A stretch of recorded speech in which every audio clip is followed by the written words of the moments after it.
ബുദ്ധൻ്റെ കൈകൾ കണ്ടിട്ടുണ്ടോ? ഇതൊരു സിട്രോൺ ഫ്രൂട്ടാണ്. പുറമെ നാരങ്ങ പോലെ തോന്നുമെങ്കിൽ ഉള്ളിൽ കാമ്പുണ്ടാകാത്തതാണ് സിട്രോൺ ഫ്രൂട്ട്. ഇതിന് ഒരു ഫ്ലവറി ലെമൺ സ്മെല്ലാണ്.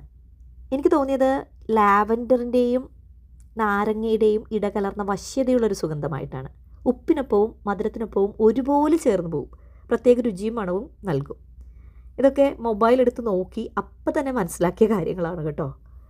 ബുദ്ധിസ്റ്റ് മങ്കുകൾ ഭാഗ്യത്തിൻ്റെയും ദീർഘായുസിൻ്റെയും സന്തോഷത്തിൻ്റെയൊക്കെ പ്രതീകമായിട്ടാണ് ഇതിനെ കരുതിയിരുന്നത്. എനിക്ക് ഏറ്റവും അത്ഭുതമായിട്ട് തോന്നിയത് ഇതിൻ്റെ ഒറിജിനായിട്ട് പറഞ്ഞത് നോർത്ത് ഈസ്റ്റ് ഇന്ത്യ അല്ലെങ്കിൽ ചൈന എന്നുള്ളതാണ്.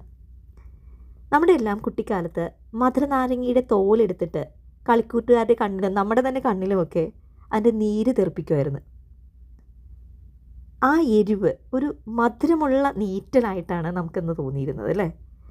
എന്തായാലും ഇതിന് അങ്ങനെയുള്ള എരിവ് ഇല്ല എന്നുള്ളതാണ് ഏറ്റവും പ്രധാനപ്പെട്ട കാര്യം. നൊസ്റ്റാൾജിക് ഫീലിംഗ് തന്നില്ലെങ്കിൽ പോലും അടുത്ത താങ്ക്സ് ഗിവിങ്ങിന് ടർക്കി കുക്ക് ചെയ്യുമ്പോൾ ഉറപ്പായിട്ടും ഞാനിത് പരീക്ഷിക്കും.